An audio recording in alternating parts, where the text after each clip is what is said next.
Tom can talk all he wants to about, the Gophers and what kind of a homer he is. But, I mean, the University of Iowa is probably the closest.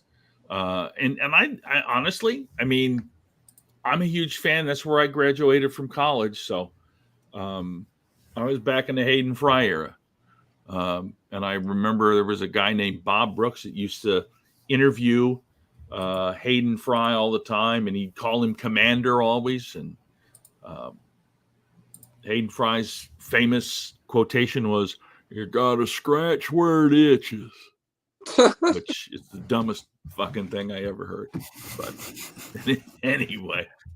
Well, and it's not that I don't understand Hawkeye Cyclones rivalry, because I think the last time I was at the Forte Center before IPW was done with there, I think it was a Cyhawk weekend, because the bar was jam-packed with red and gold and gold and black and gold, however you want to say it. But there was plenty of people. I mean, it was mostly Hawkeye fans, and I think really that was why the manager even that night was just kind of pissed off that there was wrestling, because of just, I don't want to fucking deal with this shit. I got a lot of people in there that are going to probably get real fucking crazy at the end of the night.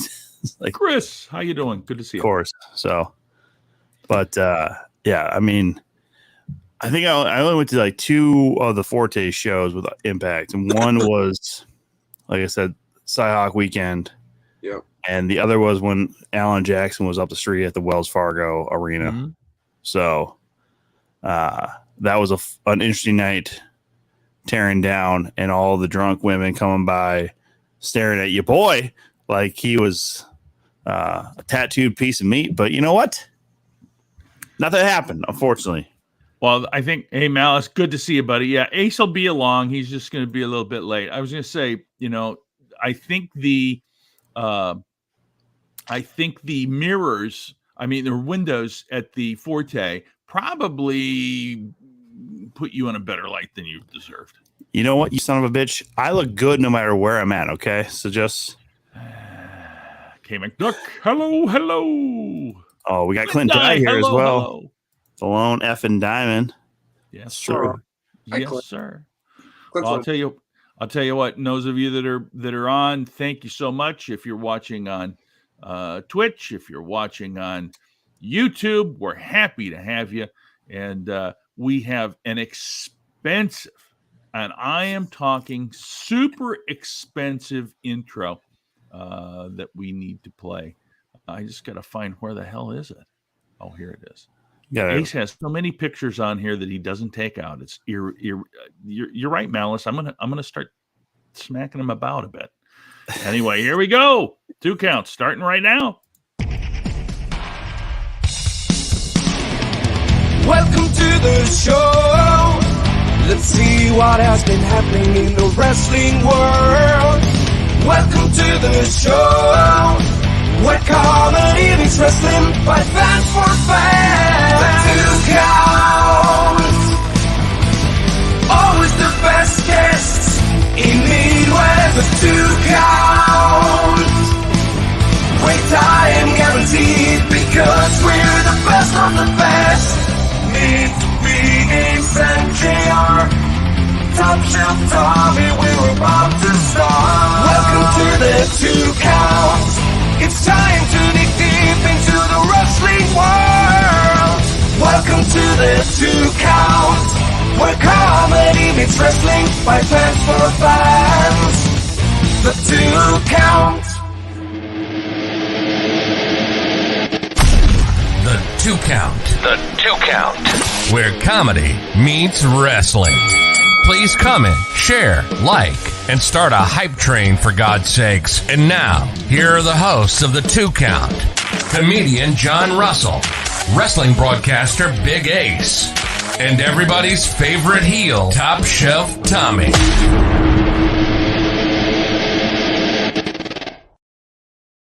Tofar, it was not done by Weird Al, by the way. Welcome to the 2 count. It's Tuesday night. Happy to see all of you here, whether you're on Twitch, whether you're on YouTube. We're happy that you're here. And, of course, we have with us tonight the Lone Diamond, Jaxon King. Not only is he a professional wrestler, he is a professional kickboxer, right? So, and undefeated. Yeah. I wouldn't say professional kickboxer yet. I got a long way to go. Has anybody given you any money for kickboxing? The way we get paid for those, it's basically just how we get a percentage for how many tickets we sell. That's basically the best way to put it. So it just depends on how many people I can get to come to them, and that's how much money I'll walk away with. Perfect. Yeah. Let's call it semi-pro kickboxing then. How about that? Yeah. I mean, look, Tom. We don't know many semi-professional comics. I mean, you either get paid or you don't. I consider myself a semi-pro comedian. Really? I don't get paid nearly enough to do what I do. So, no, I think you get paid about the right amount. Fuck you, JR. Anyway, we're happy to have you with us, Jaxon.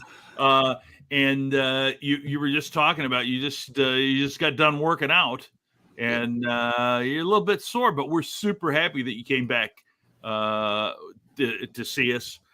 We had Jaxon on, way back. What do you think? A couple of years ago now? Yeah, it's been 2 years. Yeah, he was literally last on the week before I started on the program. So you're welcome, Jaxon. I've been pining to have you back for a long time. These assholes just kept saying, no, Jackson's not ready. If we're going to have Jaxon back, we got to have his dad too. I was like, nope, let's just do this. Come on, guys.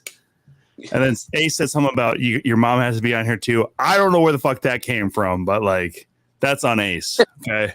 Sounds like something Ace would say. I don't remember any of this conversation, Tom. Oh, JR, that's because you're old and senile. No, I think it's because I remember properly, and you like to try to put a spin on it. I think we were going to have you and ZK on a few weeks ago, but conflict of schedule, so we ended up not being able to have you guys on. But we're happy that you're here with us. And so I don't know about you, Tom. I kind of want to talk about the way that you and ZK have kind of combined, and really with the Diamonds in Violence formed a really powerful. There's Ace. Put him back. A really powerful tag team.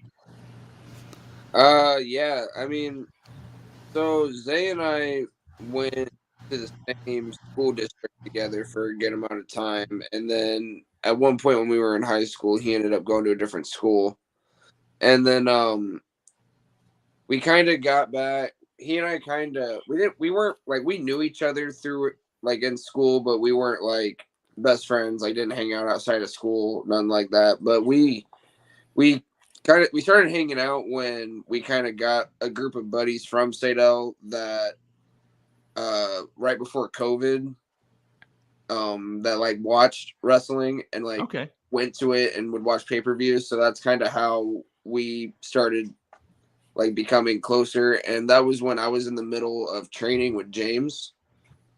And then about a year later was when he started training.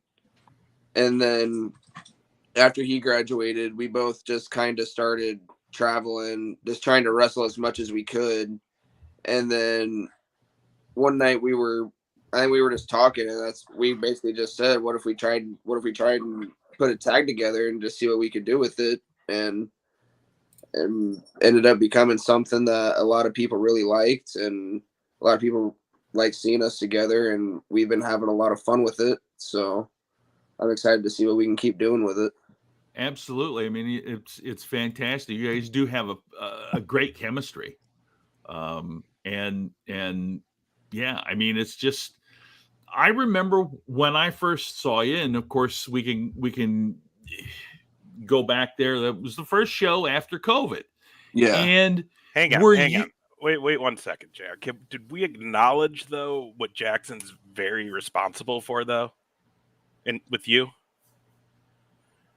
This whole Bryce Jordan Golden God bullshit all started because Bryce turned on Jaxon King like 2 years ago. That's right. And by the way, Jax, I will pay if we can figure out a way for you to kick Bryce Jordan in the nuts. Now hold on, baby. Let me ask this to JR, and then we'll move back into Jaxon here. Now, if Jaxon kicks Bryce in the nuts during a match, does that count? No. Sure. No. Well, then there you go. Because that can't count. You guys weren't in like a match or competition, JR. He blindsided you twice. He hid in a toilet, and then he got you from behind when he thought you guys were buddies. So see, here's the thing. Here's the thing. No, 3 times. I don't want to make this for it to count. Jaxon would need to walk into the locker room and be like, "Hey, Bryce," and then wham in the balls. See, I think Jackson's like, I'm not doing your fucking dirty work, JR. He's no. Get the Here's fuck the out thing. of here. Here's the thing. I feel like Jaxon is not. This is the reason he's the lone diamond. First of all, and you tell me if I'm wrong, Jaxon. You don't have to sneak up on anybody. I mean, and I mean this sincerely. You are a legitimate badass. You are an undefeated kickboxer, and there's no need for you to hide in a toilet to kick somebody in the nuts. I mean, I appreciate the kind words, absolutely. But the more I prefer to the more lone diamond, just that I'm a little dude that doesn't give a fuck and can also whip someone's ass if I need to. And I'm not afraid to sneak up on somebody if I have to. Oh. Like I'm not afraid to say it. We just blindsided the boys. We did it. And now we got a street fight with them in a couple months, and we're going to take the titles from them. So, I mean, I wouldn't bet against you. I don't know. I mean, I don't think I could bet on anybody in that match between you guys, the boys, Waterloo Street Fight, Gold Rush? Gold Rush 2. Gold Rush 2. But I mean, you got the best of them this weekend. You definitely did. And, man, seeing you progress over the last couple of years, seeing Zay progress over the couple of those years. I mean, you, again, JR alluded to it. I missed the first few minutes, so I don't know what's been brought up, but I mean, you're also kickboxing, legitimately kickboxing in matches. You possibly might have a title shot in the kickboxing world coming your way soon. So, I mean, and then to see Zay, we were talking about this, I think, last week when we were previewing the APW show and talking about you guys, and that was the gains for Zay over the last year. Both you putting in the work, which is why Diamonds and Violence is about to see this really big rise in the Midwest. Right. Yeah, I mean, basically the way we've been trying to, basically the way we've always looked at it is the only way we're going to keep getting better at wrestling and as a tag is if we're going to just do it as we possibly can. The only way you're going to get better at wrestling is wrestling and going to training. And, obviously going to the gym and staying in shape is important, but that's kind of something that you gotta, that's more of a you thing. Like you can't rely on someone else to make sure you're staying in shape. And you really can't even rely on someone else to make sure that you're putting in the work in the ring either. So it's good that Zay and I kind of both have the same chemistry and mindset when it comes to getting better. And we both have the same mindset and the same goals on what we want to do with Diamonds and Violence.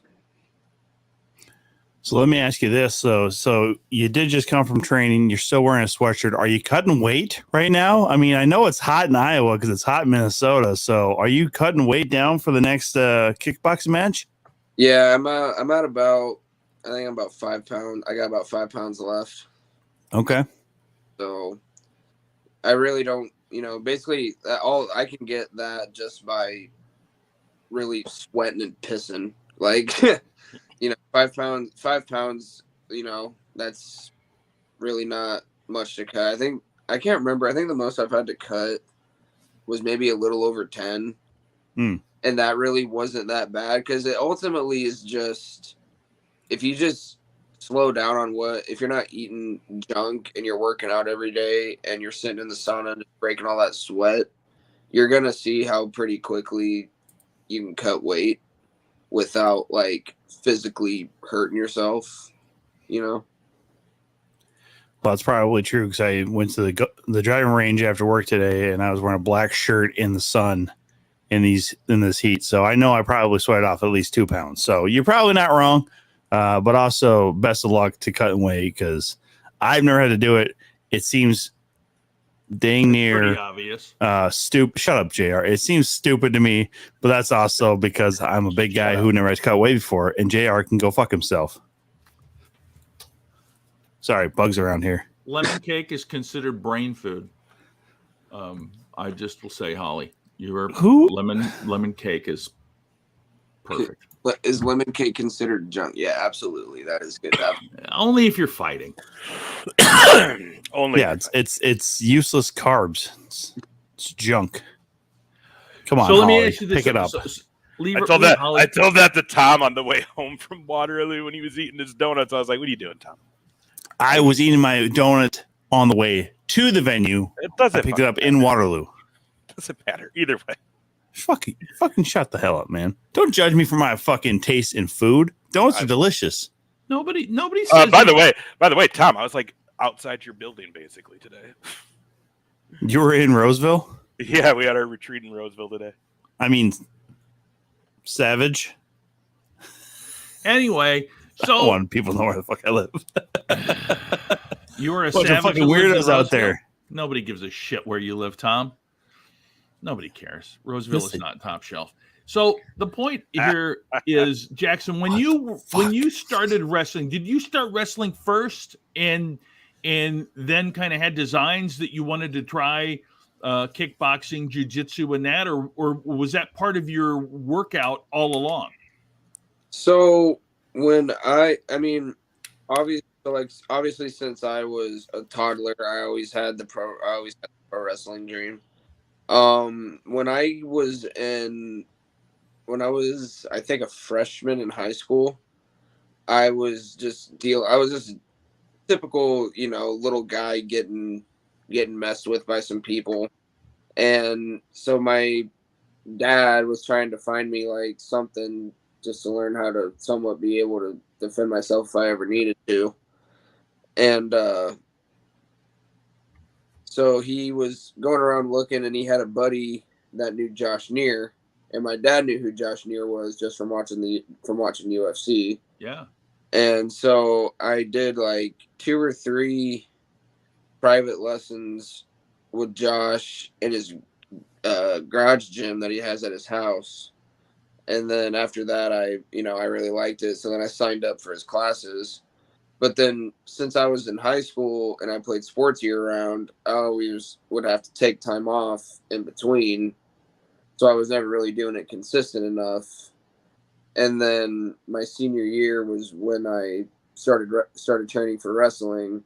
And then after I graduated, I had to stop doing MMA completely because of the job that I had at the time, which was from 2 something in the afternoon till the middle of the night. So I was never able to make it to Josh's workouts. And then once I got the warehouse job and I saw that some of my buddies that I remember that I had from training in high school, they went back and they were like having fights, like kickboxing fights. And I saw that. And then that was when I was starting to put a lot more work in the gym and was being way more consistent with that. And so that's when I was kind of like, okay, now that I have time and I can actually like do this consistently, like let's just see what the fuck happens. And so I started training every day until, I got the approval from Josh to do a fight. And then I went and had that first fight. Didn't really know what the hell I was I had no clue what the fuck I was getting into. Oh, is that it? Yeah, that's for my first fight. Look at my fucking hair. Don't worry about the hair, man. It happens. I had the blonde hair. But yeah, like that first fight, man, like I remember, like I woke up that day. I wasn't like, I mean, I was in my feels. Like I was feeling it. Like I knew like this was about to be a crazy ass night. And so I get there and I think the second fight is going on and I'm in the back and I'm hitting mitts. And all of a sudden I hear the building just lose their mind. And I go out there and there's someone celebrating and there's another fighter just on the ground asleep. And I'm like, holy shit. Like, you know, I'm like, and I had like the whole, more than like 85% of the IPW locker room was there. And then I had all my family there and friends from school. Oh, yeah, hell yeah. See, no, look, my favorite part about that picture is look at everyone cheering and going ape shit. And then Shank locked in and focused. Yep. I noticed that right away. That's my favorite part about that whole picture is just how locked in and Shank is and just not taking his eyes off. So by the way, let's like name, well, first of all, far right, JR's favorite person, the Golden God, Bryce Jordan. You got Gable Galileo, Jimmy Wild, Zay, Jason Prentice, Max. Is that Prentice? Chill. Okay, Max Chill. Is that Cannon behind him? That is Cannon back there. Ricky Bronson. You got Victor Payne, Joey JoJo, Shank. But then there was another table with Troy. Oh wow. Troy, James, Chad, Travis, Cole, Trav, Maddie. Badger's back there. That's big picture. Oh, is that big picture? Yeah, that's big sorry picture. About that. Him and Kaylee and Caroline. Yeah, they were. So yeah, those guys, they were all there, and like I know going into every fight, like there's always a chance. Just I could throw one stupid punch or one kick that I shouldn't, that could easily get my ass flattened and knocked out in front of all my friends and family. So like I'm going into that first fight and I'm hitting mitts, I'm warming up, and we're getting this like game plan on what I'm gonna do in there. And then I get in the fucking ring and like, holy shit, like I'm about to do this. And then as soon as that ref said fight, my whole game plan completely out the window. I forgot everything, and I'm literally just throwing right hook after right hook after right hook after right hook. That was all I threw almost the whole fight was just maybe a left hook every once in a while, but literally just right hook trying to knock him out. And I think I dropped him once in the second round. I mean, I know boxing's the sweet science, but is kickboxing just the wild science? You're just going in there fucking throwing whatever you can, or was this him going down? Yeah, that was that's the one where I dropped him. That was I think that was in the second round.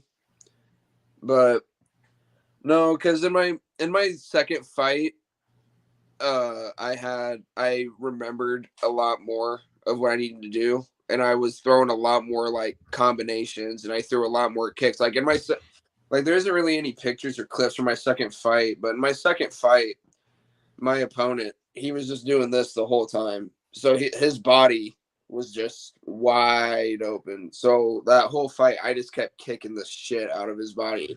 And by the time the first round was done, his body was as red as JR's shirt. Oh, wow. And I'm sitting there, and Josh is talking to me.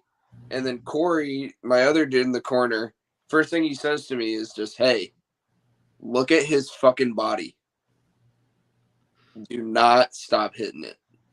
So that whole fight, I would just kick his body, and every time he would like feel the kick, then I just eat him up. I'd eat him up with like a few jabs, and then just throw a big right hook, hoping it would do something. But the biggest thing, like when I learned pretty quick that if you want to win, you gotta be first. Like you gotta be first, and then you gotta basically not. I mean, obviously they're going to throw back and they're going to return, but you got to be first. And because if you let them be first, you're letting them get the pace and you're letting them get the first part of control. And that's what, you don't want that. You want the fight at your pace. You want it to be in your control. Like, just like when the Lone Diamond's in the ring, I'm in control. It's my fucking spotlight. So yeah, that shit was on you this weekend too, man. I was a little, I thought I might have to like get in between you guys and fans at one point. Yeah. Things got a little tense. Yeah, I remember that next morning, the morning after the show, I told my mom. I showed my mom that someone from the crowd got a clip of us jumping the boys in that whole moment, and I showed the clip to my mom, and my mom's just like, "You did not." I'm like, "I did." Now, like literally, and I have to say, I'm about 99% sure it was during your guys' jumping them. Like, legitimately, a lady in the crowd was like, "Suck my cock." Yeah, it was after I took the shirt. It was after I took the shirt and wiped my ass with it. Yeah. So if people, just to give some context to this, the boys were honoring a absolute pro wrestling fan who had just recently passed away, Connor Allen, and they were wearing shirts. Well, young Mr. King here decided that it was a good idea to just wipe it up the old backside as basically on protest. And that's a heel machine right there. Oh, I'm not saying that it's not. I'm just saying it was something to behold. And there was a lot of people because apparently Connor Allen's friends were all there too, basically right as that match started. Mm-hmm. And there was a lot of middle fingers. There was a lot of FUs. There was a lot of heat between you and Zay and those fans in that whole section as you had to walk to the back. I'm like, my word, man.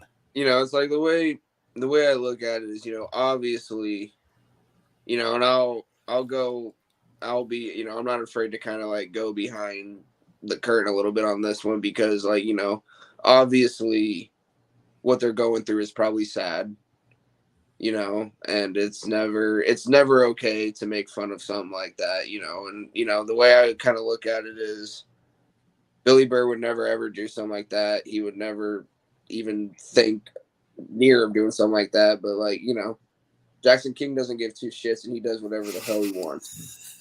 And like, and the best way to really look at it is Jaxon King did what he did to get a rise out of everybody.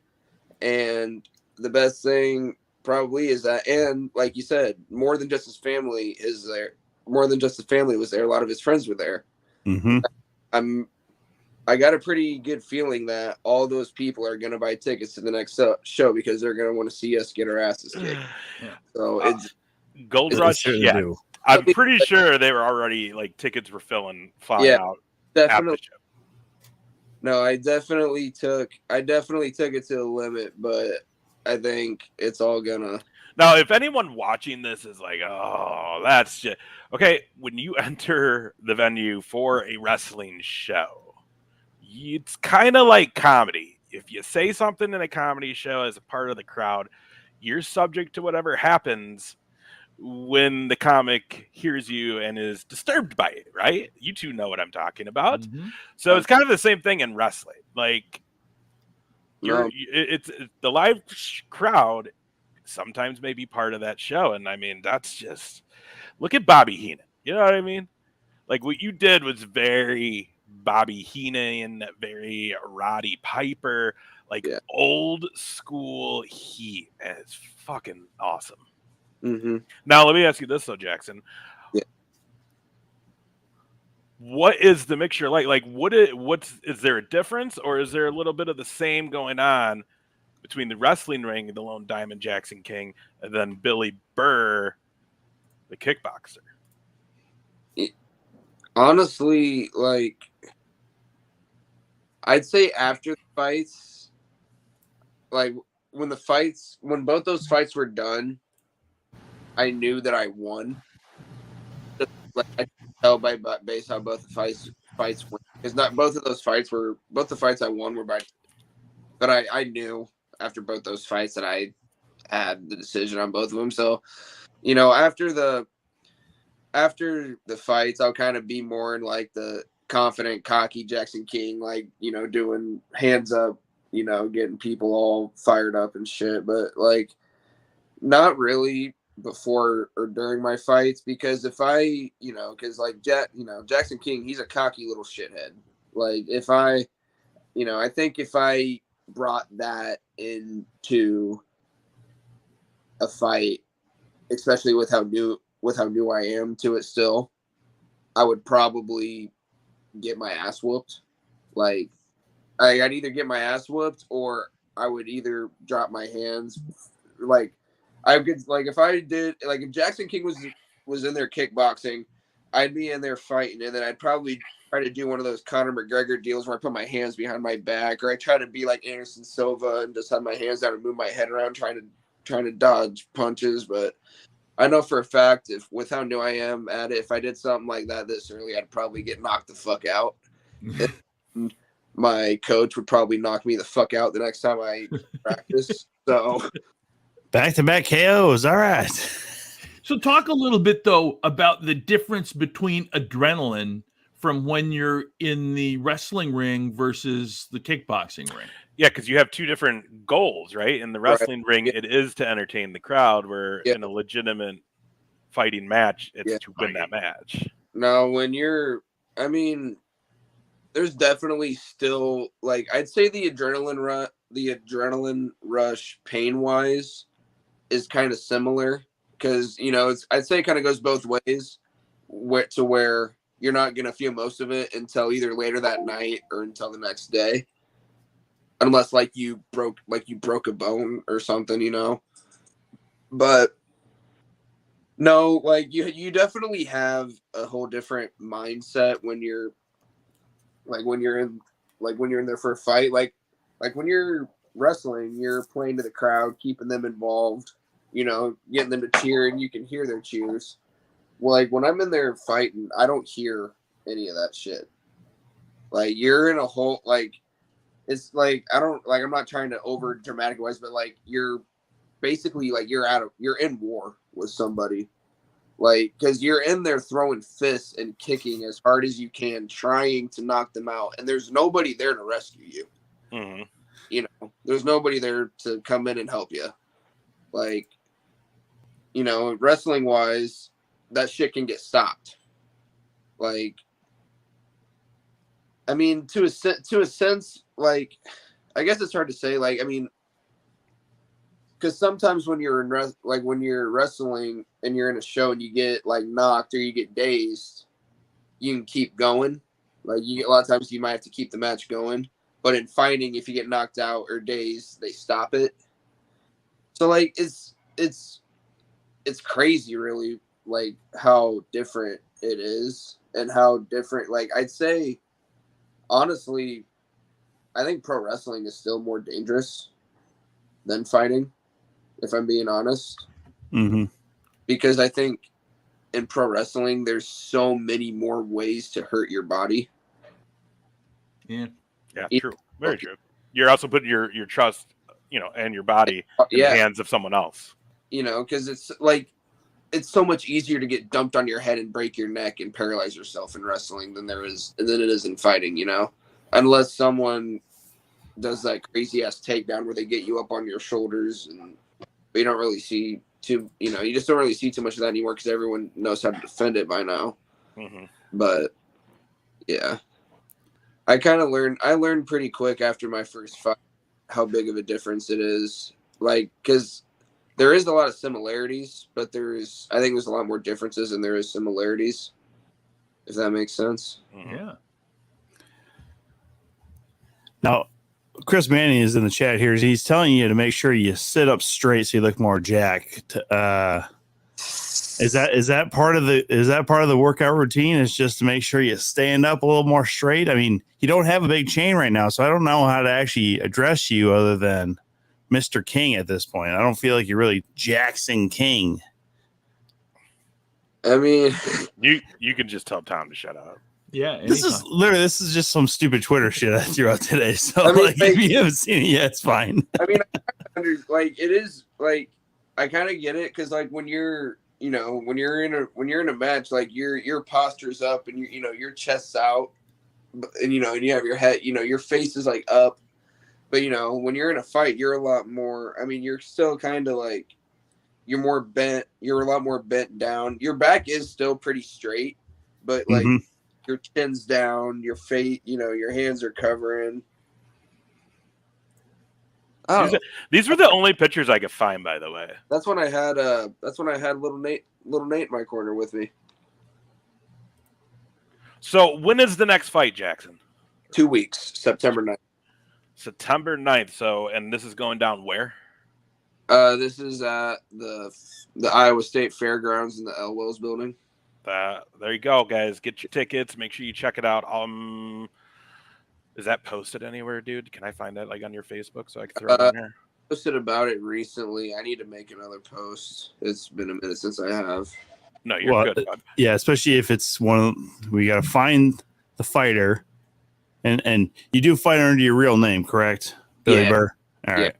So you guys had to go find his name. Make sure you buy it under that fighter's names. That way he gets his cut of the money. That's how this all works. If you guys aren't aware of kind of like not amateur level, we'll just again say semi-pro MMA, kickboxing, all that sort of stuff. I've been to several of these things. I know a guy who's been official for years, Chris Cleveter, doing MMA and kickboxing officiating, and man, it's no joke, man. Like the grind you have to do, one, to get people out there and to try and make any money off this. I mean, I've seen people like, listen, I just want to fight people. I don't even want to do all that shit. So like, I'll take $5 for my fucking fight. I'm like, you're fucking crazy, dude. Yeah, I've heard my coach and a couple other, like my coach and one of our other guys that's been fighting for a long time. Like they used to just do like these backyard cage fights that people would host. Like, like I don't know if that's still a thing anymore anywhere, but like that's what they used to do all the time. And like they were teenagers doing that shit and like, destroying everybody. Like I don't know if have you guys ever seen the video of Josh Neer beating the shit out of this dude just in the gym that was running his mouth about him on social media and shit? No, but I will after this. Yeah, I'm gonna go look for it. Dude, now. It's bad. Like I don't really know like what the story behind it was. Like I just know this dude was just running this dude was a fighter. He wasn't like UFC or anything like that. And he was talking shit and basically just saying that he could whip Josh's ass, and Josh just said, oh, I mean, okay, if you want to fight me, come to the gym on Monday. And the dude showed up, and the crazy thing, this is the one thing that can show people that, if you watch it, it can show people that size does not mean shit if you know how to fight. Because this dude was big, way bigger than Josh. And Josh basically just got him to the ground and then just elbow after and the dude did not cover his face. Like, yeah, it was bad. So when you're working with the kickboxing, how do they match you up for fights? Is it by weight? Obviously you're cutting weight, so weight's part of it, but do they also match you by skill? I mean, yeah, that's one thing that Anthony Purcelli, he's the guy that puts the whole thing together. He's very good about that. So yeah, like you said, first it's weight, of course. That's how they do all the fights. And then like for how new a lot of us are, because he's talked to us before, like he's doing it to get a lot of us new guys opportunities and to get ready, because a lot of us want to do MMA at some point. I do at some point. That's kind of a goal of mine for next year, is to eventually do a full MMA fight. I just need to do jiu-jitsu more.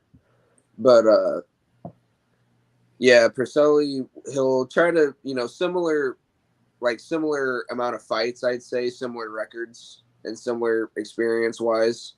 And like if your record keeps getting better, then your opponents are obviously going to get harder.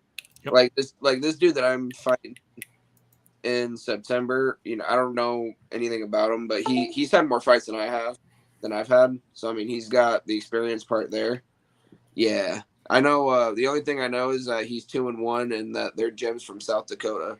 So I mean, granted, if anything, I appreciate those guys from making the trip to Des Moines to come do the fights with us.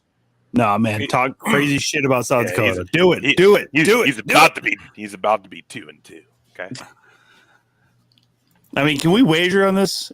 I know sports gambling is legal in Iowa. Can I wager on this? I mean, I have no idea Who are you wagering with on this or not. I can do whatever. I know the first fight I had, my dad's buddies did like $5 on every fight. What, like with people around him? Like, I got $5 on that guy. Well, then when my fight came up, they were all fighting about who could bet on me and who had to bet on the other guy. I'm guessing your dad bet on you. I hope. Yeah, I don't know if he was a part of that or not. It was his buddy that was telling me all about it, but I'm sure my dad was in on some of it. But I don't know. I'm guessing because my parents were both like very when I fight my parents especially, they're both always pacing back and forth until the fight's over, and then you got my grandma who's basically just sitting there crying until it's over. Well, there is something to be said when it's their little boy going in there and fighting. I mean, you're obviously a man; you can do whatever the fuck you want, but the reality is, like, parents will never quite get to that level. Unless, I mean, obviously, the more fights you have, I hope that your parents get more and more used to it. Your grandma probably never will. No, will not. No. I mean, even when I was a bouncer, this is not even close to the same fucking thing. But my grandmother hated every minute. Like, she never wanted to hear any stories. She's just like, listen, I know a bar you work at. I don't want to hear any stories. I don't want to hear about that. You just need to make sure you survive every fucking night. I'm like, thanks, Grandma. Yeah, like my that first fight that I had when I was telling you guys earlier about that kid getting knocked out in like the second fight when I was back there warming up, it was like a switch kick to the head that got him. And Jaxon, how do you win the adrenaline? So you wind down. How do you wind down that adrenaline rush when you're in the ring fighting, like kickboxing? Like afterwards? Yeah, especially, I mean, if you win, you're pumped.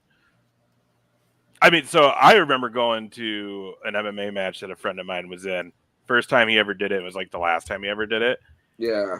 And scrawny guy, but really, really good at just, jiu-jitsu and stuff. And then some kickboxing. And a jack dude, right? Big jack dude. He was taking out. Everybody thinks this dude's just going to kill him.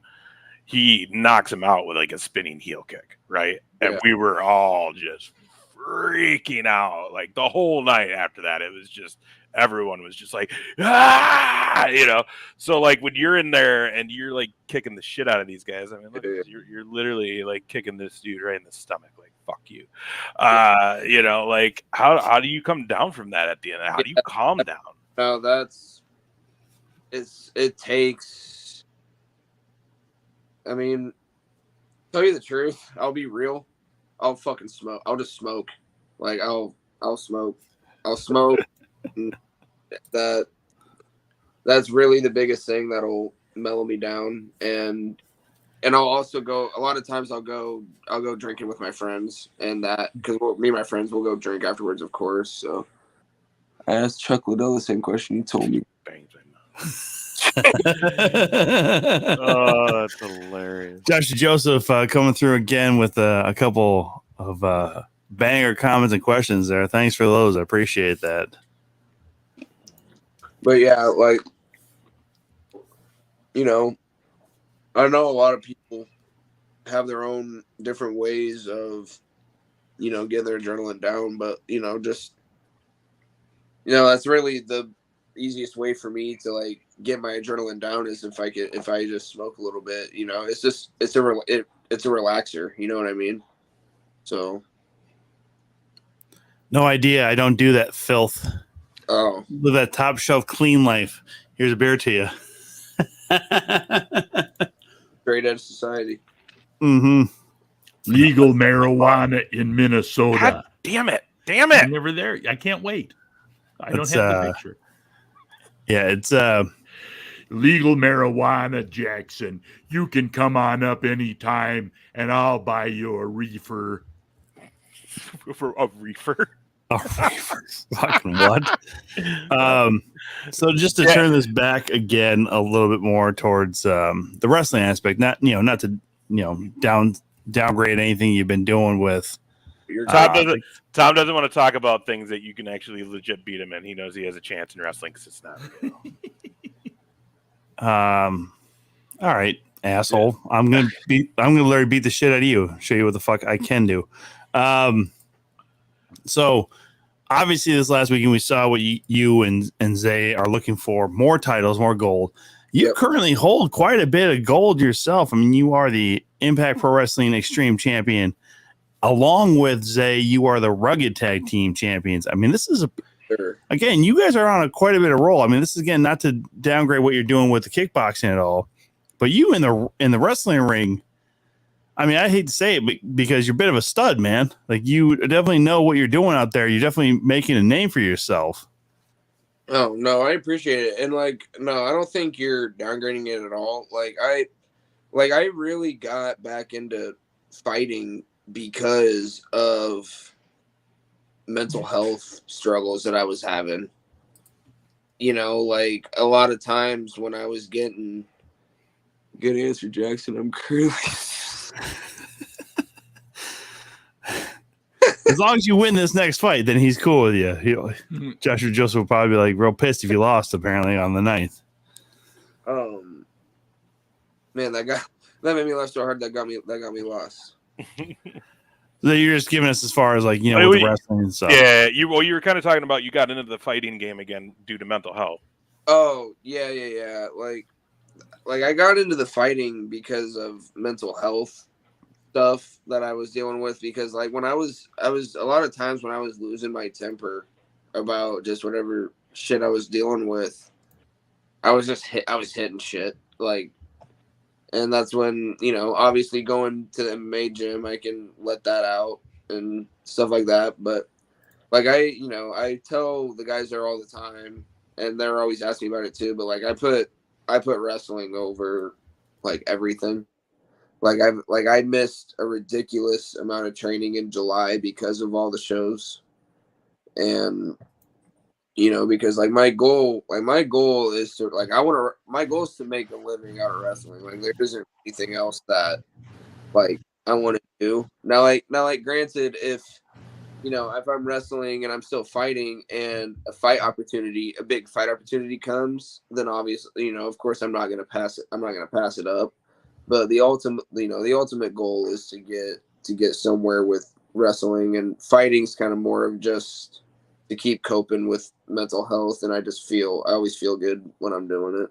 Dude, that's awesome, man. Everybody needs to find a way to cope with their mental health. So good kudos to you for doing that and keeping strong with that, man. That's huge. What about have you had any? I mean, you've only had 2 fights, but in the 2 fights you had so far, and being in those locker rooms opposed to the wrestling locker room, do you hear any of those boys be like, "Oh, there's the wrestler. He thinks he can fight. There's the guy." Oh, so there's actually a funny story about that, but not from any fighters. No, I mean, me and buddies that guys that I became friends with the MMA gym. We'll talk about wrestling all the time, and I'll show them videos. I just showed a couple of them the clip of me wiping my ass with the shirt, and they thought that was funny. So yeah, but no, they'll. I don't know, man. We'll be at the gym, and I'll show them the clips, and they'll be like, "Oh, I would never ever do this. Fuck that." You know what I mean? Well, it's a different sport. That's the whole thing. And you mentioned it earlier too. Wrestling is a little bit more dangerous in the fact that you have not only other people you got to worry about, but you are hoping that they worry about you as much as they do themselves. Yeah. And fighting, yeah, you get knocked down, you get knocked out. There's a stoppage that could be happening along with that and stuff. And, sometimes the match needs to go on. Obviously, we're hoping for the best no matter when it is, whether, real fighting or the shoot fighting of wrestling and stuff. So it's a good point. And I'm sure some of those guys are like, listen, man, you're all fucking crazy because y'all are really. I mean, getting to a wrestling ring is not for the faint of heart. It is not something that's easy. I know y'all make it look very easy, but again, this is not something that people can just jump into without training. And that's, I think, the biggest thing right there is make sure you are properly trained to do this stuff. Yeah. Sorry, Ace. I keep getting fucking sidetracked when I'm talking about this stuff. But no, your question about them about being here's the wrestler at yeah. So I haven't had other fighters say anything to me about it, but the promoter, he knows I do it. Because I'm friends with him on Facebook, so he always sees my posts about it. And this last fight that we had, we were in the fight meeting, and one of the guys is reading off the rules, and he's saying, "We're in the ring. Don't do this. Don't do that. Don't bang your hands on the apron." And Priscelli goes, "Billy, don't. This isn't a wrestling show. Don't bang on the apron." But they all laugh at me because whenever I get when I get in the ring, as weird as it sounds, when I get in the ring, I'll pace back and forth and I'll punch myself in the face. I'll have my gloves on. I'll start pacing back and forth, and I'll just literally start fucking hitting myself just to get to piss myself off a little bit, and then kind of just when the ref says fight, I try my hardest to remember the game plan that I have, but you ultimately get in your head about how in the hell do I knock this dude out and finish this fight, because you want to get in and out of there as quick as you can, obviously, without the least amount of damage. And then once you kind of get that part in your head, it's hard to remember the game plan. But that all just kind of comes with the more you keep, the more fights you have. All those, you never really see those UFC guys go in there with obviously they all go in there with a killer be killed mindset, but you never really see any of them go in there full balls to the wall, just throwing punch after punch, gassing themselves out right away, like I did in my first fight. Because in my first fight, I was gassed after the first minute, because I went in there and I threw 2 punches, and I landed 1 hard punch, and that got him. And then I spent the rest of the round just throwing haymakers.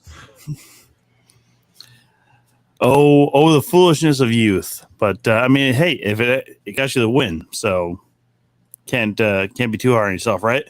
Yeah. I mean, that's something I've been hard on myself ever since I've been playing sports, because if I mess up a move in a match, that's not even that big of a deal. I'll be pissed the rest of the night, and then I'll watch the match back and I'll see me do it, and then I'll be even more mad. But I don't know. I've gotten better with being self-aware that no matter how much more I keep doing it, there's still going to be mistakes. There's no matter, because you'll watch the best guys in the world on TV, and you'll even spot a mistake. It just happens.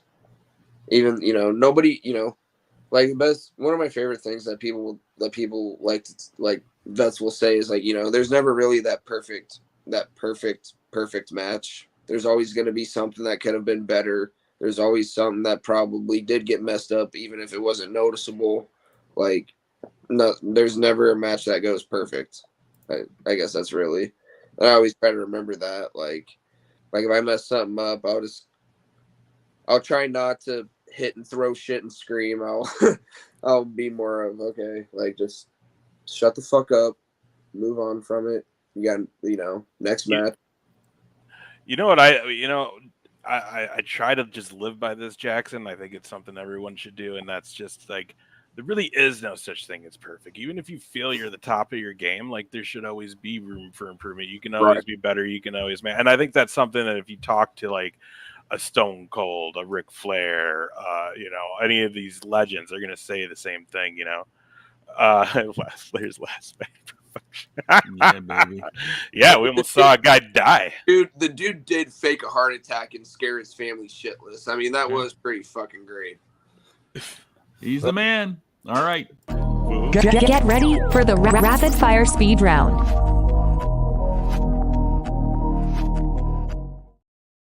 All right, Jackson. Rapid fire. You're going to get 4 questions from each of us. Okay. Asked answers. They could be about anything. Absolutely anything. So be ready. All right. Well, I'll start us off here because I got one ready to go here. Your walkout music, either in wrestling or kickboxing, what motivates you to pick a certain song? It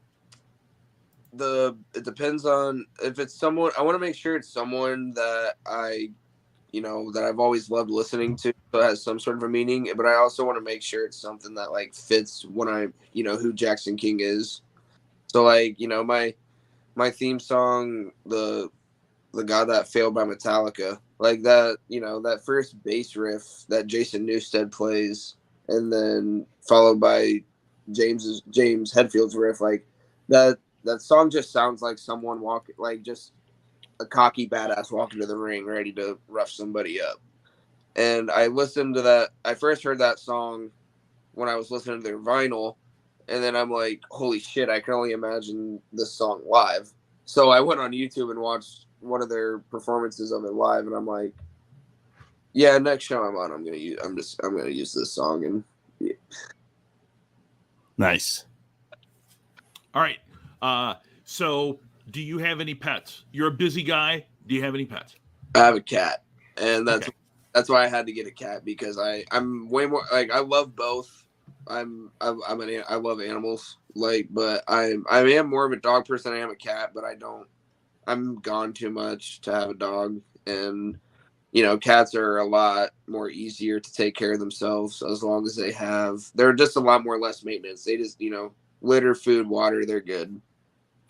Hey man, I'm a cat guy now too, and that was on accident. So I feel that. What's your favorite fast food spot? Let's be honest, we all end up hitting them after shows. Poncheros, easily. I'm addicted to Poncheros. Dude, that's the best burrito ever. Yep. I'm not going to argue with that anymore. What's up, Tina? Yeah, dude. A couple guys I work with had Pancheros for lunch. I go, thanks for fucking not inviting me, you clowns. Anyhow, what's been your favorite venue you've wrestled at? Forte. I love Forte. Forte was always like, that's hard. I've wrestled, like, now that you say that, now that I'm starting to think of it, I've wrestled at some pretty cool fucking venues. Like, I don't know if you probably see pictures like Stocks and Bonds where Magnum runs in Omaha. Mm-hmm. Place is so cool, and it, like, that crowd gets so drunk and so into it. Like, they're Omaha, right? Yeah, but it's just, like, all the lights going around and like having like it just makes, like, the Magnum venue is definitely up there. This venue where we just did the Discovery Pro wrestling in Minnesota, that venue, I forget the name of the venue, but the way the venue set up and then the way their production set up is very, very good. Was that the Duluth show? Yeah. And it's like an old, the venue's kind of like it's like in a much smaller town area in Duluth. I don't really know how big like Duluth is. I'm not in Minnesota. How big is Duluth? Pretty like large? About 75,000 or so. It's like the 5th largest or 6th largest in the state. It was definitely like in a smaller. There wasn't a whole lot there of where we were at in Duluth, but it was a really big brick building that was like. Was it like an old ironworks or something? Maybe. It kind of looks like an old warehouse, but made out of. Yeah. Like, that's kind of, yeah. Yeah, Duluth's cool. Duluth's a cool spot. But yeah, I saw a picture of that show, and yeah, the production value in that venue looked pretty tight. Yeah, it's amazing how much light and like some good production can add to a show and venue. Yeah, absolutely. All right, Holly mentioned lemon cake before. What is the one dessert that you will say, I am going to have that even though I got to work it off? Ooh, probably ice cream. Any specific flavor, or you're There we go. That's the question. Yeah. My favorite kind of ice cream is chocolate chip cookie dough, but fuck yeah, dude. there almost isn't a kind that I can't eat though. Nice. All right. Let's get a wrestling question, and we haven't done one yet. All right. Mania moment. Oh, like my favorite Mania moment? Favorite Mania moment. Oh man. This will be interesting because we're way older than you, so we're gonna have different ones. I know. I'm trying to think like what Mania moment. Like I'm trying to think of like what Mania moment made me lose my mind the most.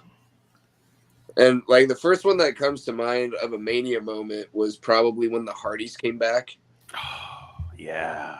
Like that's just the first one that comes to mind because that was the one moment where like my mom came upstairs. What the fuck are you screaming at? Yeah. Like obviously I've watched my handfuls of WrestleManias where like Cena won the WWE title. Definitely Daniel Bryan I guess I should say Bryan Danielson when he won the WWE World title at Mania 30 and that threat. Like that whole storyline was I still have confetti from that somewhere in my memorabilia collection. Like that was like just that was a really cool underdog, your old school underdog baby face, overcoming the odds and the authority. What were they calling him? A B+ player? Yeah. Because I'm trying to think. Like my first WrestleMania I ever watched was, and this sounds crazy, but it was WrestleMania 26. I was maybe 7 or 8 years old. I was at that. That was my first WrestleMania I ever went to. And I remember me and I can't remember who I was watching it with, but we were big Taker fans, but this was one of the only times where we wanted Taker to lose because we didn't want Shawn to leave. That was a conflicted thing, dude, because it's like I said, I was at that show and it was hard because everybody wanted to cheer for both. Yeah. No one wanted Michaels to retire, you know what I mean? But and like I'm trying to remember what all happened on that. I think that was when Cena and Batista. Cena, Batista. You had Triple H and Sheamus, Cody Rhodes, and DiBiase against Orton. Legacy and a triple threat. Yep. Jack Swagger won Money in the Bank. See, part of me missed. And that was the very last time they did Money in the Bank at Mania. I missed that. Like that's just me. I kind of miss it being a Mania match. I'm with you, brother. I'm with you.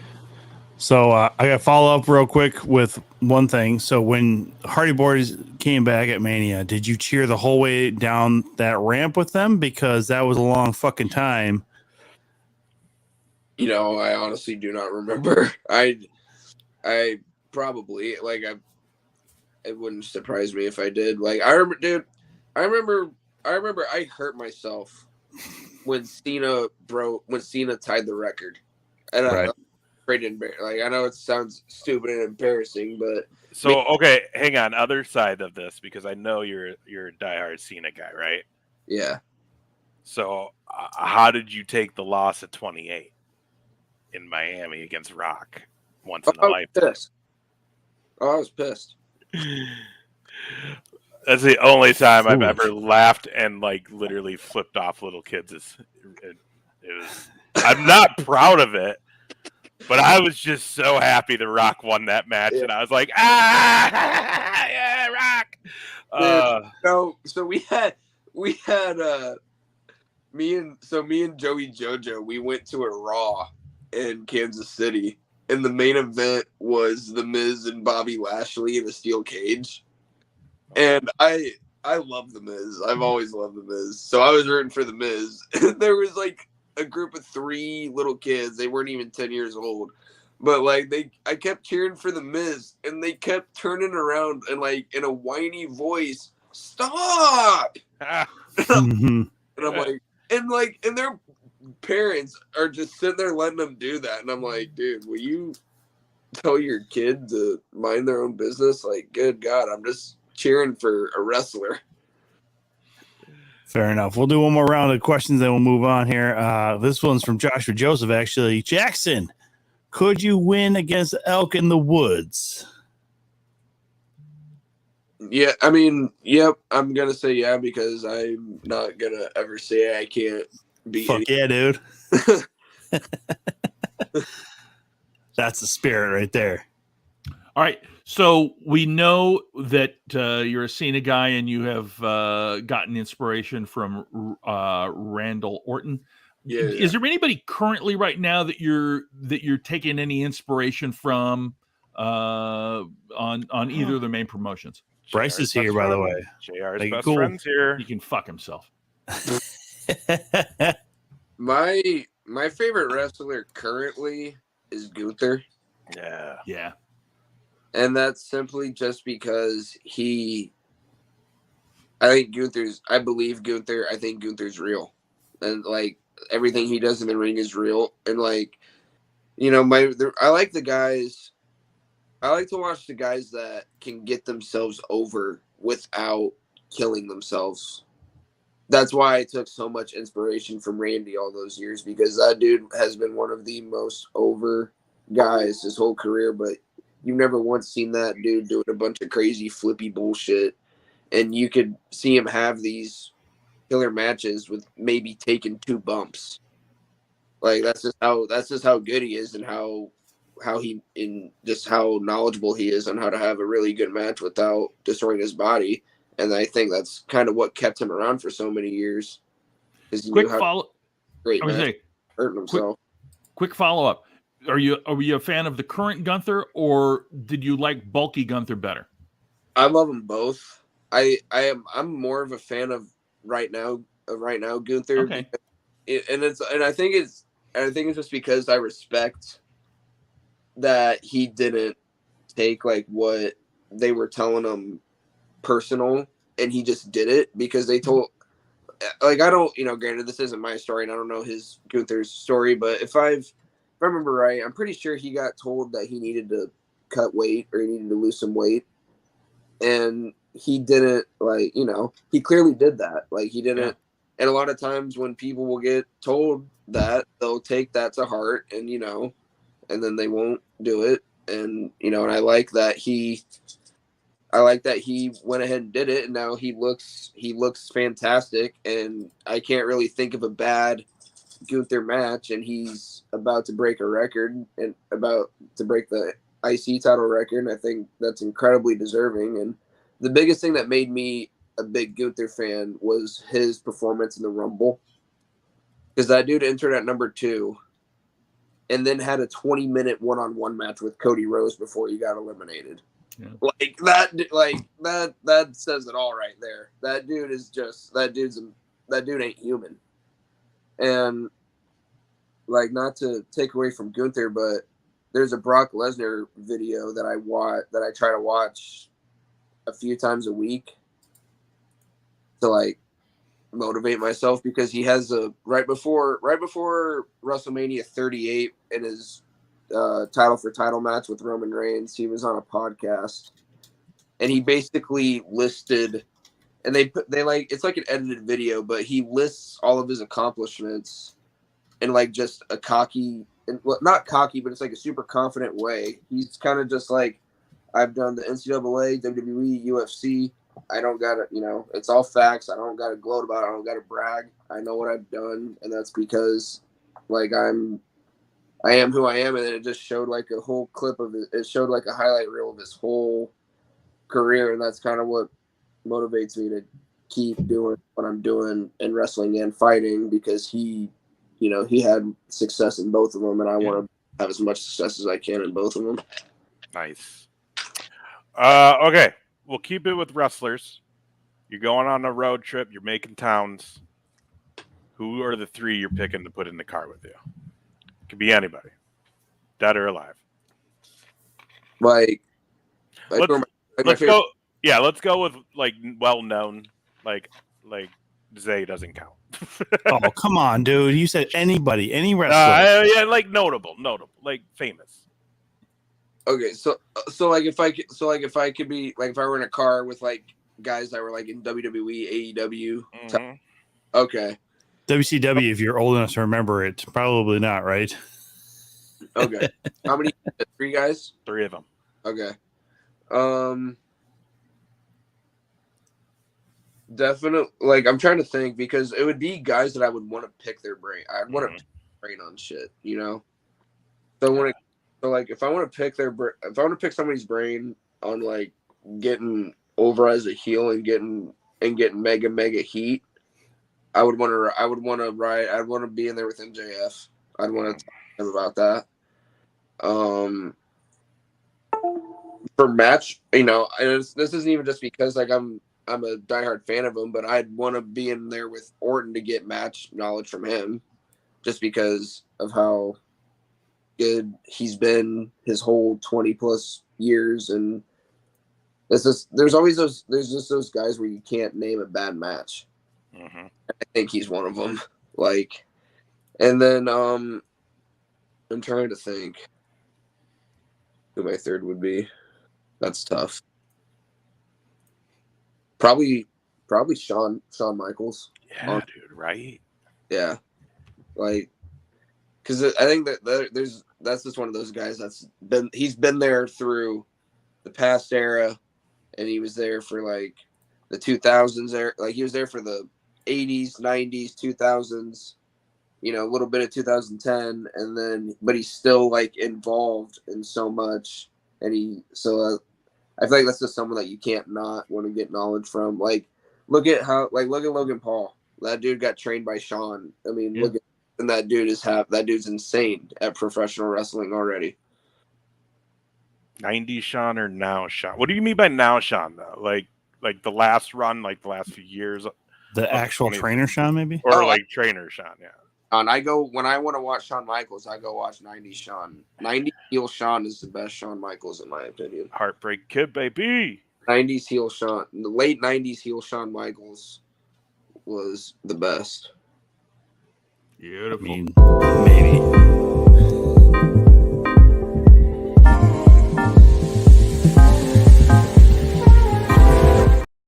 Sorry, I didn't mean to cut you off, Tom. Very good. But it is It's time fine. for the Tom game. It is time for the Tom game. This is my personal favorite because we didn't do this. Oh, yeah. Okay, go ahead. we haven't been able to do this since Damien Saint was on. So anyhow, here's the deal. So as almost like Ace's last question, you're picking of the 3 of us who you want to be your tag team partner. Who is your opponent and who is your manager between JR, Big Ace, and myself? I'm going to say, because Jaxon King's a piece of shit, I'm going to Tom as my tag partner. Very good. Very good. I mean, I don't necessarily like the logic, but that's a fair point. I'm going to go with JR as our manager. Motherfucker. And Ace is your opponent? Like, I'm not worried about your partner. I'm just don't want you to punch or kick my face in. No, I had to pick Tom as my, because you're everyone's favorite heel, top shelf Tom. Jaxon King's a piece of shit. So I decided went pretty well together. Jaxon King shits on the top shelf. You know, I gotta say, by the way, this is a hard one for us to find. This is not something that we normally see as the model. We had to go all the way back. I feel like we've had this one a lot. Oh, we have. We've had it a few times, but the last time specifically where somebody picked me as their tag team partner, Ace as our opponent, and JR as the manager, Sage Hale. way back in November 8th of last year. Wow. Oh, damn. Yes. Really? Who else Yes. picked that one? Well, fucking, let's see. Tom Ace JR. Let's see. Don't you have a fucking spreadsheet? I'm going through it right now, you fucking clown. Justin Decent picked the same thing. The Revolutionary Bill Williams or Big Cat Bill Williams picked the same lineup. AJ Smooth. And that's it. Those are all of them that have picked me as their tag partner, Ace is our opponent, and JR is a manager. So you are in rarefied air, my friend. This is probably the rarest combination right there. The one that really surprised me on that end was Daddy Decent. I didn't think he'd want to hit me. I don't think that he wants to hit you. I think he thinks that you would be the most entertaining opponent. Okay, yeah, I'm the best. No, JR is saying this as a piece of shit himself, all right? Like, the reality is, I don't think you could take one shot from Justin Decent. As a man who has taken his chops, you couldn't take fucking one. There's a reason why I said you were going to get Decent chopped. Jaxon knows all about that. A Daddy Decent chop. Oh yeah, I've been chopped by Daddy Decent plenty of times. Well, so even the night I had that, it was only supposed to be Zay as I'm sorry for saying shit about you, and then Justin. Like, that was all I was supposed to take, and then fucking Maddie started.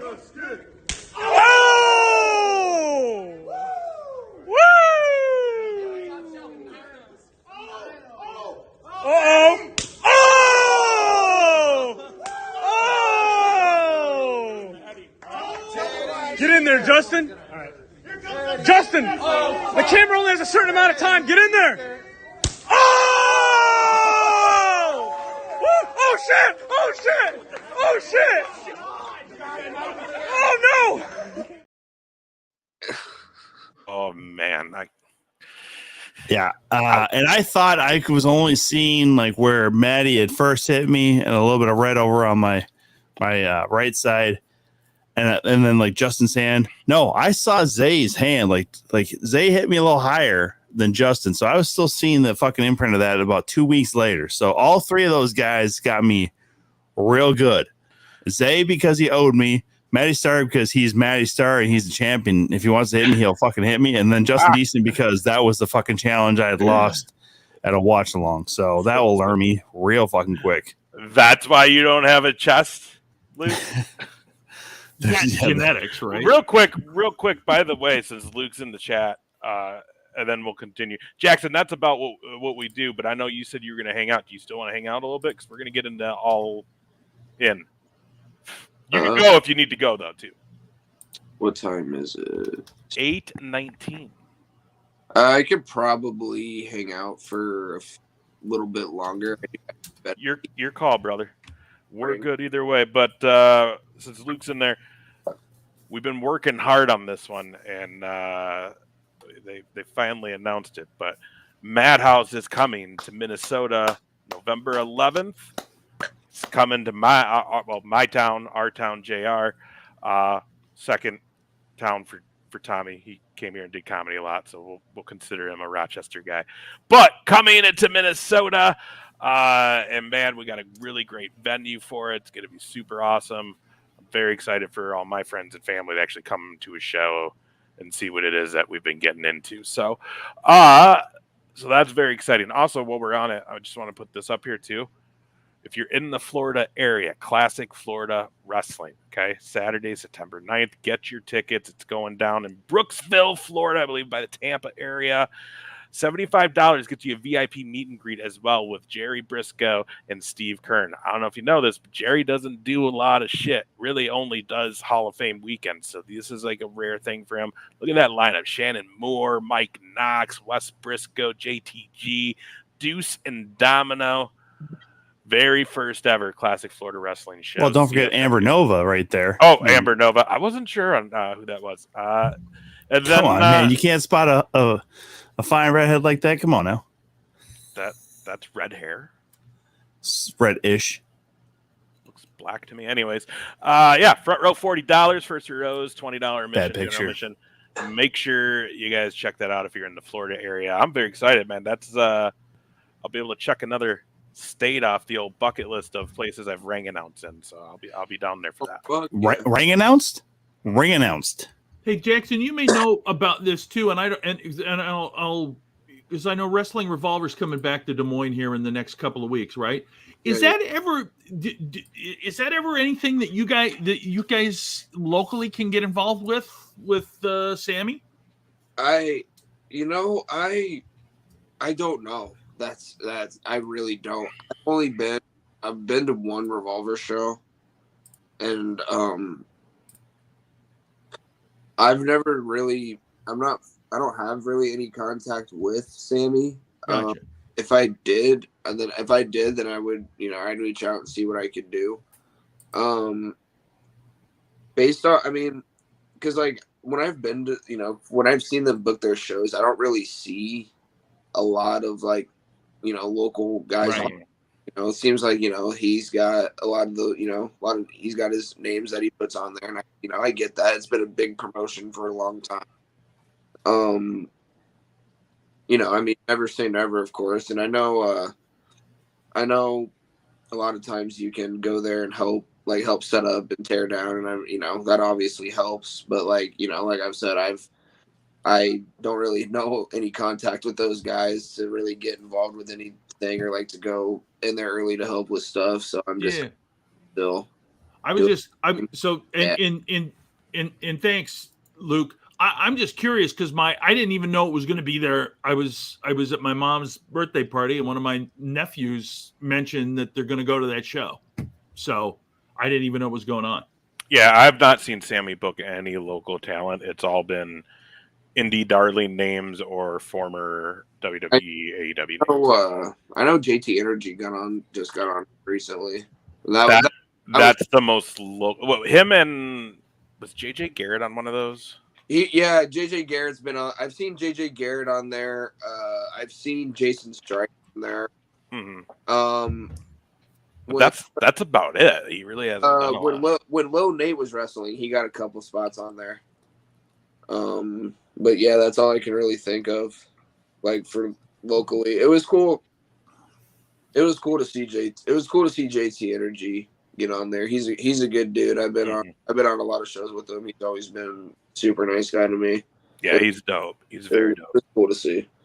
Oh yeah, Manders. But Manders is kind of a bigger, like he's hitting different spots of the country. I thought he lived in Maryland. If he does now, yeah, he don't live. Still live. If he's, I'm sure he was probably when he was. I guess when he was living in Iowa, still he was probably on there. Yeah, but he was probably one of the bigger. No offense to anybody in Iowa, but he was probably one of the bigger wrestling names out of Iowa when he was living there, especially with his connection with Hawkeyes. You know that, right? No, that's someone I'd really, really love to wrestle again. I was just over a year in when I wrestled him, and because of COVID, I only had so many matches. For how new I was at that time, it went really well. Like that was my best match at that time.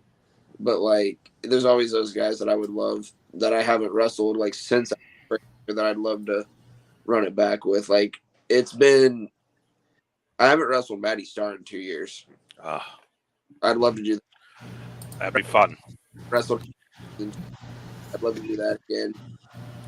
I'm trying to think. I haven't wrestled one-on-one with Justin since my very, very first singles match back in 2020. Oh wow. I've done some tag stuff I've done some tag matches against him, but I haven't went singles with him. But like, I'm trying to think who else I haven't wrestled. Like the biggest one that destroys me is Jason Strife, because the 2 times I got to wrestle him, the first time I wrestled him, it was my 4th match ever. So yeah, you can only imagine how I did in that. Right. Then I was fucking terrible. I was scared shitless.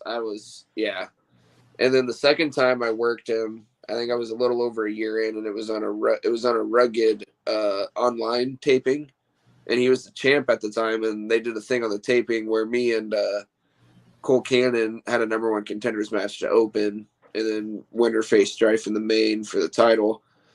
And granted, it went better than the first time I wrestled him, of course, but like nowhere near to what like I know I could give him now. And just like no, and and he was before like he got sick and had to stop. He was at his fucking peak.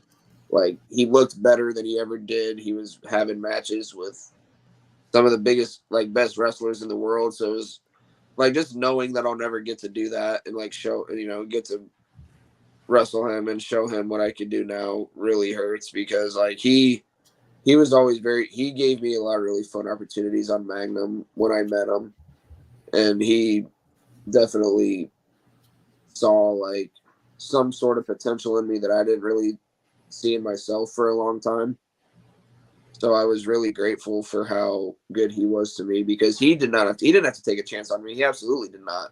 Like the amount of guys that he knows for how long he was around, like that dude did not have to give me a chance at all.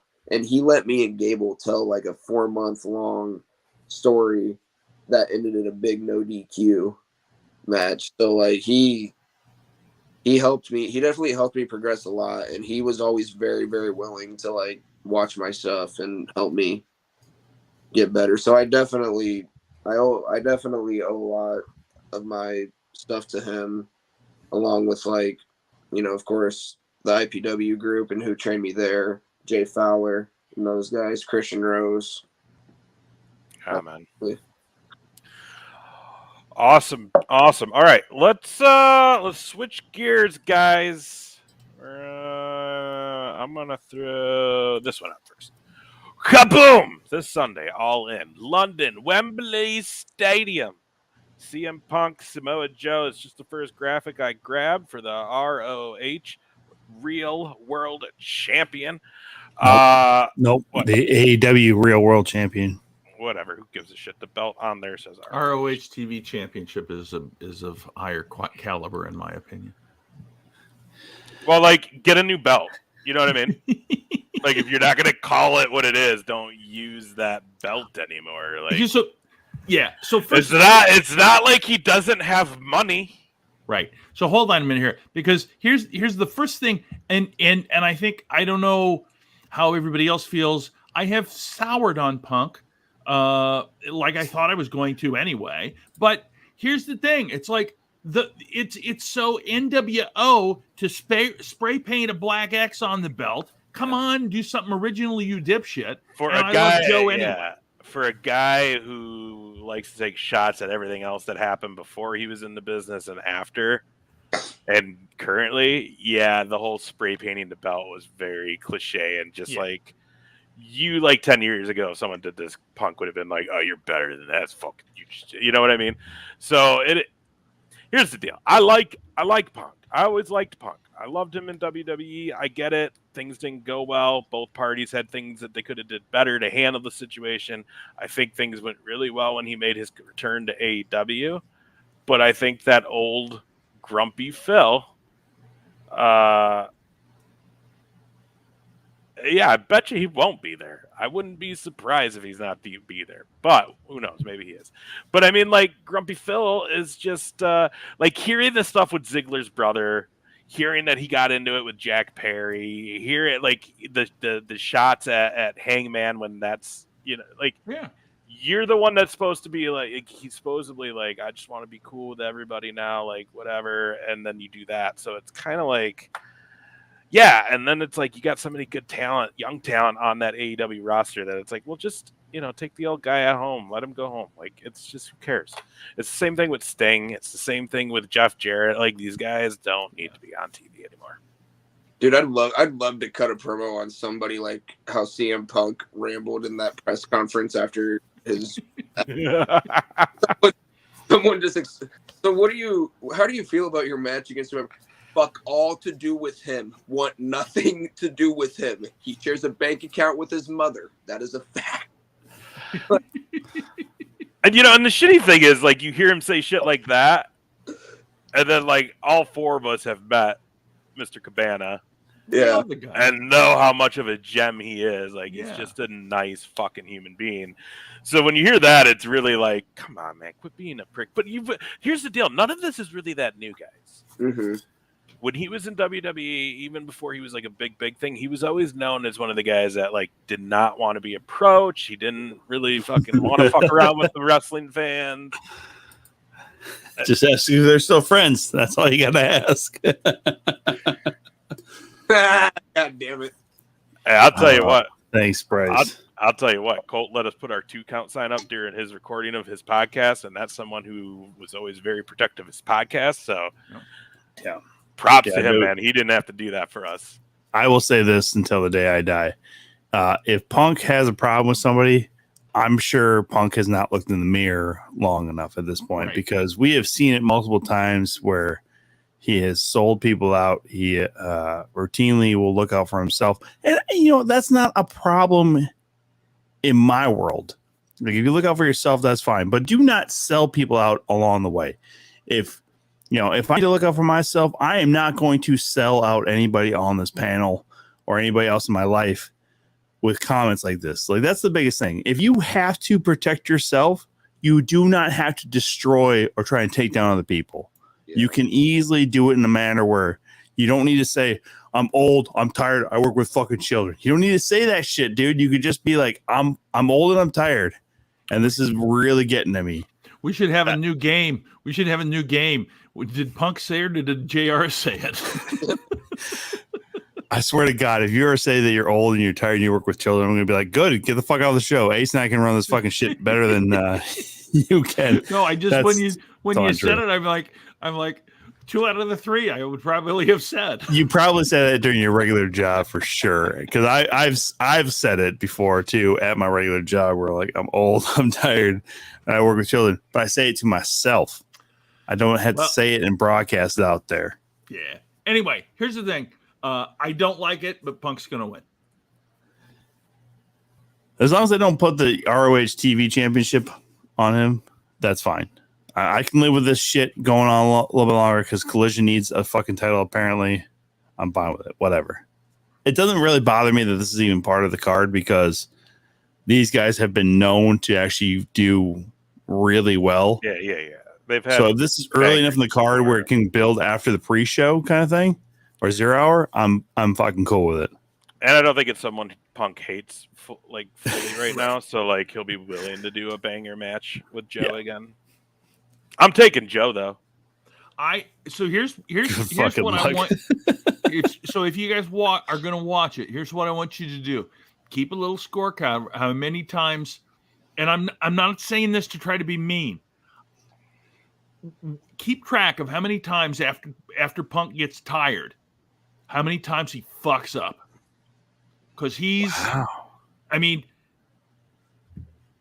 it's when you talk about Sting shouldn't wrestle, when Sting climbs on something, and I'm like, don't go up there, old man, because it's like, and then you jump off and you miss the fucking table and bust yourself in the fucking mouth. I mean, look, it's know when to step away. That's all. You mean so you're saying they need to start listening to the Gambler a little bit more? Got to know when to hold them. That's right. Know when to fold them. Know when to walk away, and know when to run. They need to fucking figure it out right there. Those 4 lines, baby. Jaxon, who you got? I'm gonna go Joe. I'm gonna take Joe. I'm a Samoa. I wish. I wish. Honestly, because that could set up a really fucking great match with who really ever comes out of All In with the championship. That could really set up well for All Out, which is in a week afterwards. So. Well, that's what I was just gonna say. Like, I guess I haven't paid too much attention. Like, has any of the All Out card been announced? No. So is it gonna be like just fucking rematches from this card? I don't think so. I think the genuine idea is that whatever comes out of this, along with Dynamite and Rampage, will be able to set up enough for All Out, which is but it will set up. But yeah, that means it's going to set up rematches. how were you planning to start a brand new storyline in a week and have a blowout? Whatever. Anyways. No, I mean, here's what I mean, and we haven't mentioned this match yet. So here's what's going to happen. The ultimate implosion of MJF and Adam Cole is going to happen, and that's going to be beautiful. That's fine. Yeah, we all know that they're going to do both of these shows. There's one friendly, one not, but it's all this other shit. Like, are we going to see this one happen in 2 weeks in a row? Are we going to see this happen 2 weeks in a row? No. You know what I mean? This one, go back to the women's, because the women's I think is easy. I think Saraya wins, and then there's an implosion in the Outcasts because Toni Storm has been doing a great job of whining about not having her title. And I feel like there's no way that Saraya is not going to win in London. Did they just put the title on Sheeta? Yeah, yes. A couple of weeks ago. 3 weeks ago. The reason they put it on her was so they could they're covering it. Take it off well, they're just covering because Hayter's not going to be back. Yeah. Well, that too. Any word on the mystery opponent? Oh, it's Britt. No, it's Britt Baker. She just won last week. Okay. To get in. So she's the fourth person in that match, which then kind of makes it where it's supposed to be a 2-on-2, if you will, as far as Sheeta and Baker have been playing nice. And then you have two Outcast members, which then, I don't know, if Ruby Soho is ringside, this could be very interesting as far as JR, you mentioned, as far as a blow up between all of that. So again, that's one, JR is correct. Easily goes from all in to all out as far as the next storyline. But that's almost too fucking quick to say like a blow up story if Saraya wins. Yeah. What's up, Jackson? Is this the MJF Adam Cole match? It's on this card. Yes. Yeah. So the first match is them against Aussie Open for the ROH titles, and that's in the pre-show. 0 hour. Can't call pre-show. I can call it whatever the fuck I want to. Yeah, if you call it whatever you want, old man. If I'm paying them their $50 fucking dollars, I can call it my nutsack if I want to. Okay. 0 hours your nutsack sounds about right. Fucking keep dragging them across the floor, you fucking old man. That's right. Shut up. But I feel like, I mean, you guys correct me if I'm wrong. Do you feel like that implosion happens during that match? Yeah, of course. No, I don't think. No. I think something goes down during their main event.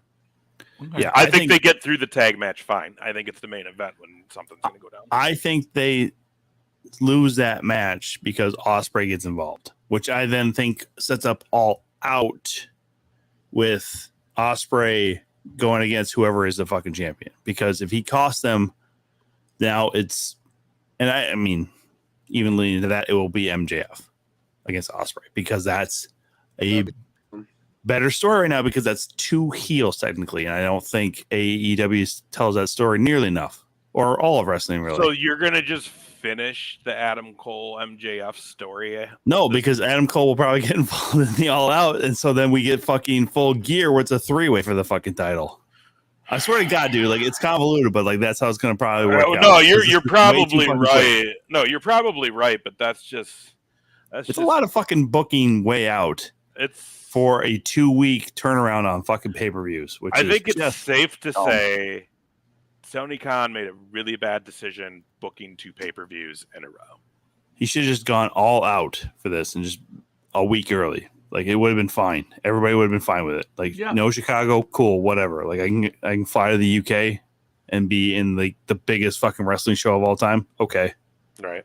Jackson, how you doing, bud? You got to head out or you good? I don't want to keep going if you need an out at all.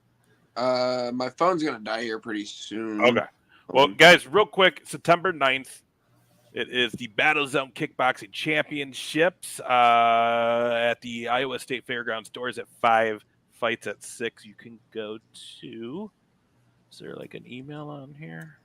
Basically, you can just get the ticket. You just have to you can either get the tickets from me or you can get them at the door. There you go. Look up Jackson King on social medias. You can find him. He'll sell you some tickets. You can watch him beat this Johnny. He don't look like no Batista to me, dude. Whoop on about that guy. That seems like a bullshit name to me. Yeah, you don't have to talk shit. We'll do the shit talking for you. You're going down, Johnny. Fuck you, Batista. Bootista. Bootista. Bautista. Boo. Wait, where was that picture again? Hang on.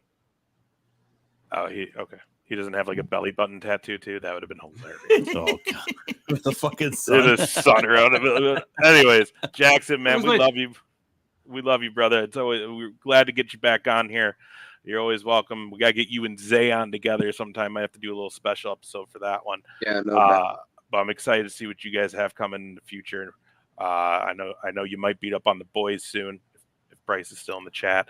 October 21st is when that's supposed to be going down back in Waterloo for Gold Rush 2. Yeah, there you go. I know that Chillaleo may have to worry about you guys on the Madhouse side of things, as well as everywhere else you guys are working. So keep it up. Hey, there we go. Watch for it. Jaxon, just be careful when you go into the bathroom, because that's where this puss hangs out to try to kick you in the nuts. Take it easy, Jay. I don't know how easy it's going to be there, Golden God. I don't know how easy it's going to be. Wait.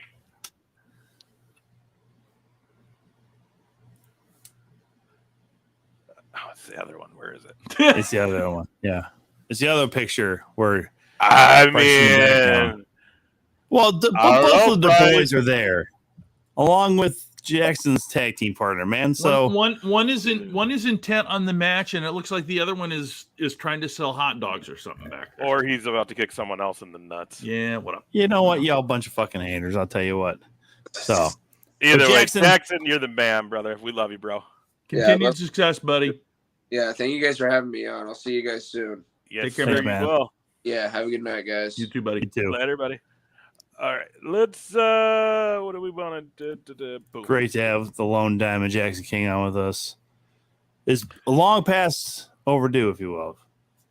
Yep. Yeah. Well, he's been on once, but it was before your time, Tommy. It was literally the week before my time. So was it? That's hilarious. It was a week before. I will literally watch that to know what I'm getting into. When it was him and his dad, and that was fun. That was a fun show to watch back. But I believe Jaxon is a better interview without his father around. 100%. Stadium Stampede, Blackpool Combat Club, and Mystery Partners. Is it still mystery? Or has something been announced? That's still a mystery, but word is Santana and Ortiz are coming back. Don't know where they're going to land, if they're going to be part of that because of their history with Eddie. Interesting, too, because the rumor when that ended was that they were not on friendly terms. So correct. And I think they still are not. Yeah, this is a Tony Khan move. Like, you guys, but a payday is a payday, fellas. You know that. But who would be the third then? Well, so they entered Pac, so that won't be a thing. That's why actually Death Triangle, or the Lucha Bros in this case, is actually they're fighting on Pac's behalf.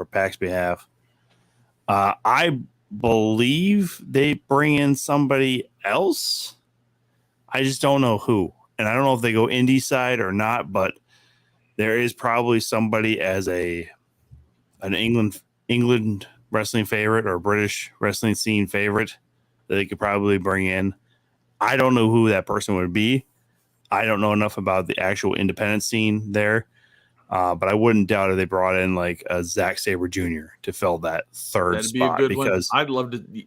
I'd love to see him bring in Nick Gage. Well, that wouldn't be too far fetched in my mind either. But Grado. Who? Grado? Isn't that his name? Oh, the frumpy English. The guy who walks out to Madonna. Yeah. Dude, he's hilarious. I personally believe, since you don't have Zack Sabre Jr. on this, and apparently New Japan is doing something in the UK, I think this weekend as well. I think they're doing a Friday or Saturday night thing. I believe Zack Sabre Jr. actually fits better with the Blackpool Combat Club than he does with his, Suzuki-gun or anything like that he's been doing. So, or I guess technically doing work with the Mighty Don't Kneel. But when you say that, I mean that just opens up a whole new bunch of people that they can. Ishii would be. And Ishii's been going against them though, because it's still like the chaos thing, right. And they don't really fit in with that because Moxley, with what he's been doing with the U.S. Championship, going against several guys. So I don't think Ishii would jump over to the Blackpool Combat Club, but it opens up the whole roster that they can use. I mean, even that, yeah, you could still see Suzuki as well. Yeah, yeah. But again, it is interesting, especially with a strong style like New Japan. And we have seen some other New Japan athletes on this card. To schedule for one fall. Introducing first, weighing in tonight at 0.17 metric This tons. guy's fucking accent.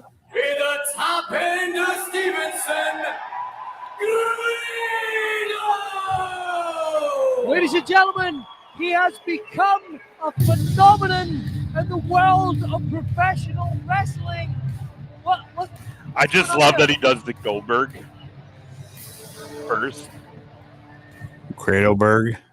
Yeah. Kratos. Well, I didn't even think about this. So, yeah, Grado could because he's done some work with Impact. So I'm sure he's on Tony Khan's radar. Joe Henry is also What is this another name that might be thrown out there as far as Impact. He just knocked himself out. Split his head open. What's going to happen next? Is Eddie Roberts going to come out and think he's a bushwhacker? What the hell's going on here? Well, ladies and gentlemen, there he is. A phenomenon in the world of pro wrestling. From the top end of Stevenson, part of the mix of Goldberg's song and the beginning of the Madonna song, though, is pretty clutch. Ladies and gentlemen, about that, see it loud and see it proud. Thanks, Tina. Have a good night, Tina. Have fun at Cauliflower Alley. Excuse me. Could you imagine that pop in Wembley, though? Yeah, that would be something. What an ovation here at the sold-out ABC. So that's the thing. We are kind of maybe on the downslope as far as the popularity in the United States of some of the British independent stuff. But yeah, Grado, again, is still a name. It looks like him, right? It looked like him. Oof. Somebody's looking to get fucking knuckles right there, Bryce, man. I mean, I can't say nothing, man. I'm over here fucking with my bitch tits and fucking belly and shit too. So Potato Daddy. Okay. Where were we at on this match? Stadium Stampede. Yeah, I don't even care. I'm gonna take Best Friends and Lucha Bros and Eddie Kingston. And I think a better story is for whoever Blackpool Combat Club brings in, they still get the victory. Mostly because we have seen issues between Lucha Bros and Best Friends before, as far as Trent and Chuck. I don't think it plays well for them to not have a payoff for some of that animosity before. So I believe this goes BCC's way. Yeah, I agree with Tom.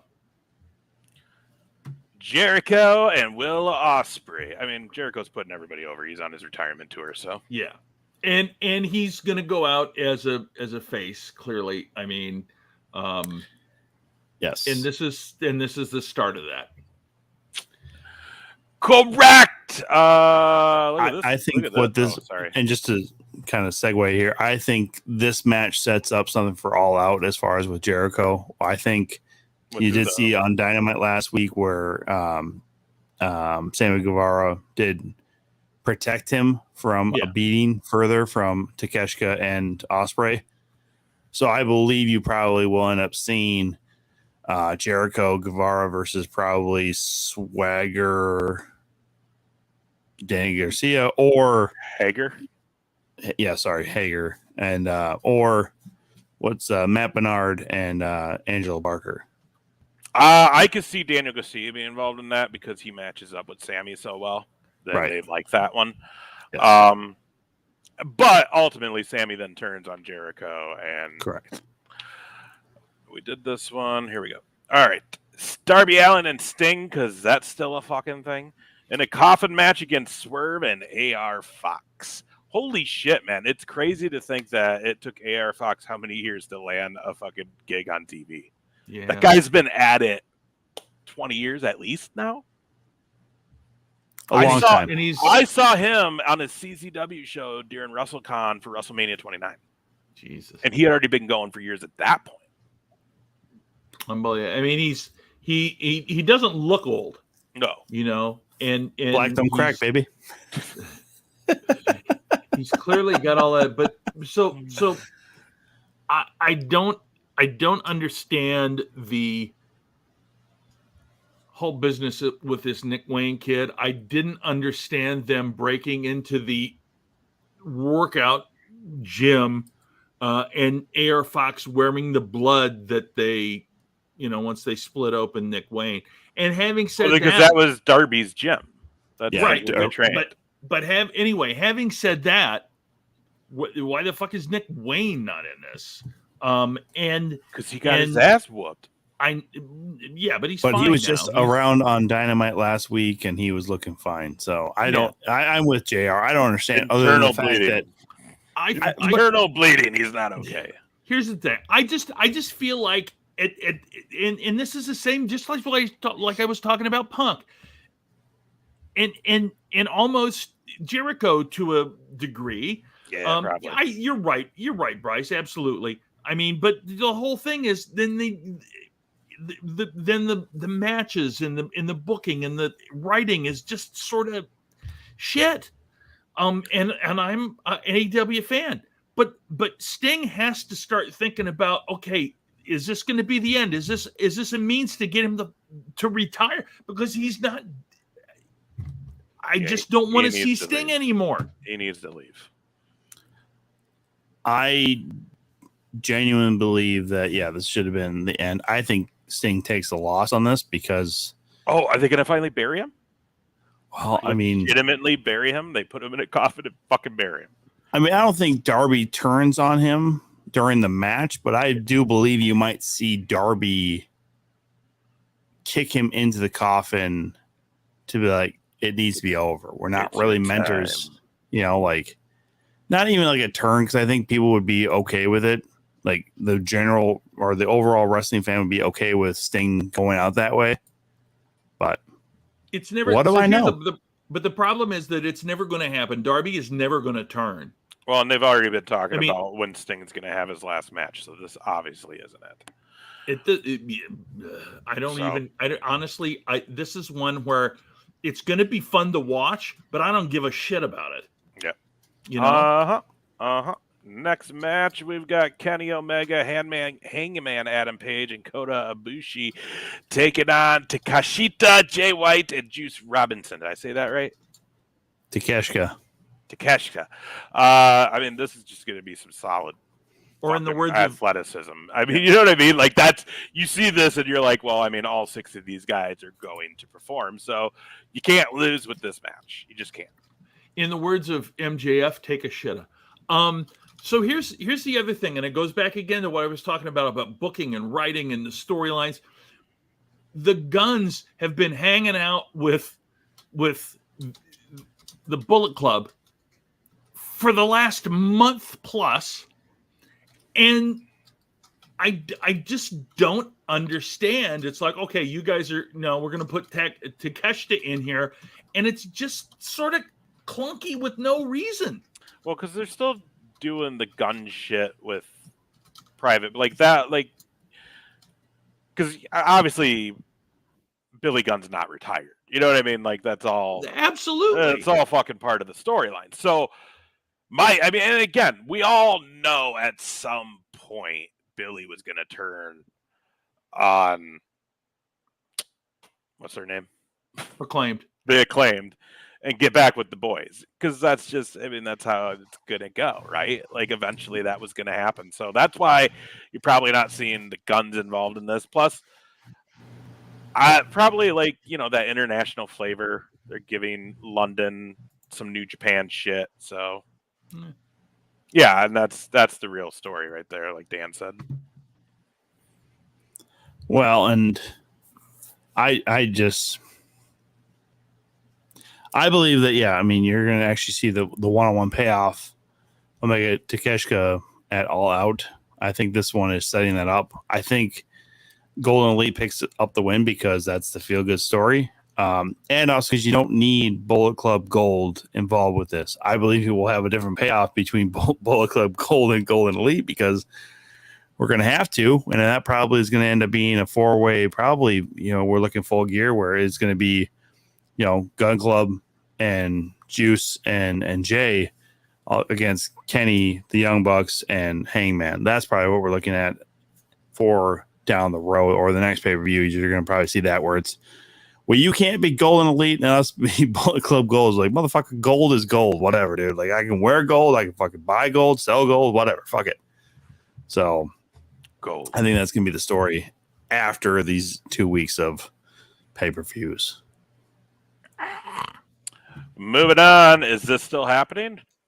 Well, he's not convicted. Yeah, he's out of What jail. I've been FTR seeing- versus the Young Bucks. Yeah, the last update I AEW saw World on the Tag Team card was Championship. from the 19th. So that was Yeah, I mean he's out. He's out on bail. It's the question would be is can he, if there's a pending court or anything, can he travel international right now? if he's I'm out sure on that's- bond, Yeah, he I'm sure can't that. The go. only reason I would say that there might not be is because it did involve a weapon. Yeah, I'm sure that they've arranged all of that. So yeah, and probably, and good to hear that it really was nothing. It was just him making a poor decision at the time, and whatever. Move on. Mhm. Yeah, Ace and I talked about this on Saturday on our way down to Waterloo. It sounded like, he was just involved with showing a gun after somebody else showed him a gun, which See, I didn't hear that. I've only heard that he showed the gun. well, that's what I've heard since is that he didn't respond. So that might have been part of a plea deal or whatever. But Yeah, I didn't hear that.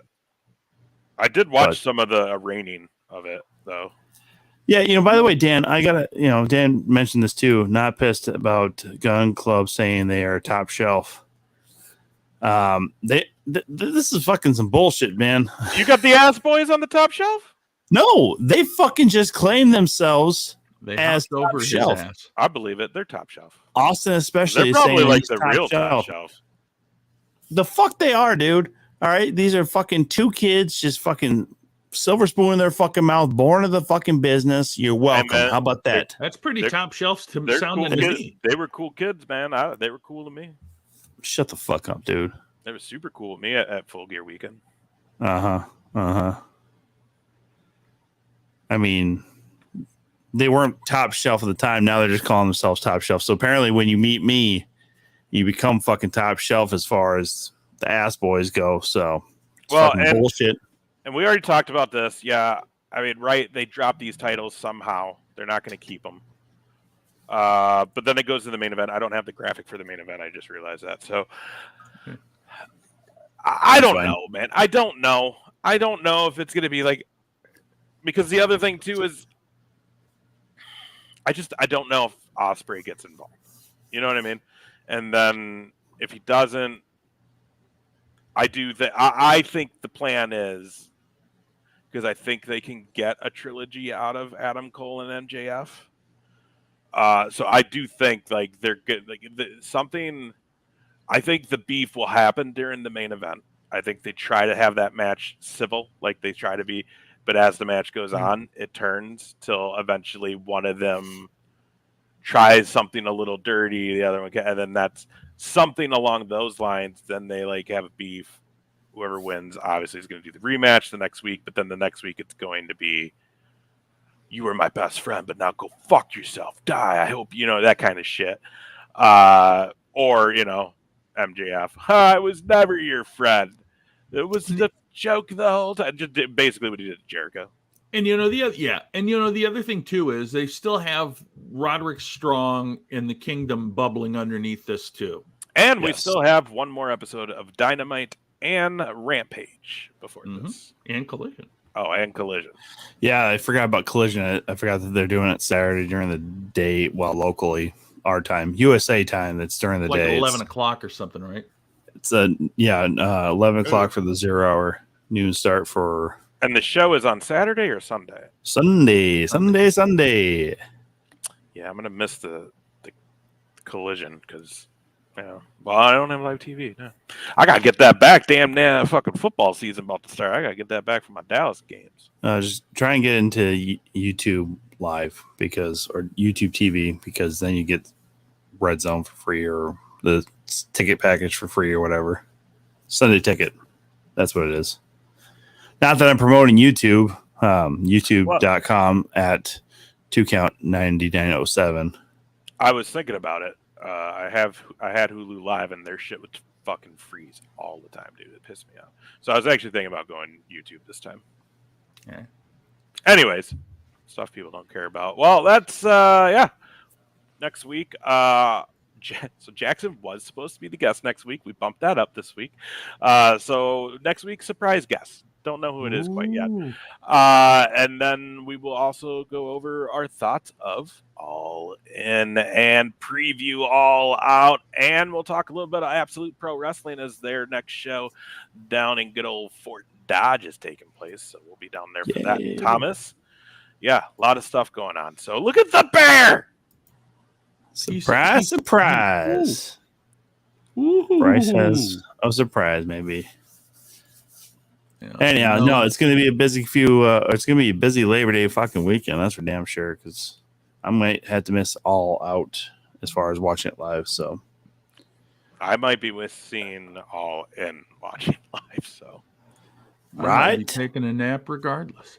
Look at the bear. I got a birthday party on the 3rd. So friends Happy turning birthday, 40. Tom. Oh, it's hey. Oh, It's not mine. What was he say? Not I would yet, hope we'd be invited to that. Yeah, I would let you guys know if I was going to have a birthday party, because I'm a fucking child. Get the fuck out of here. No, you Invite are. who I fucking want. I'm old. Okay. I'm tired, and I'm working with children. That's how we end it, everybody. Have a good night. Bye-bye.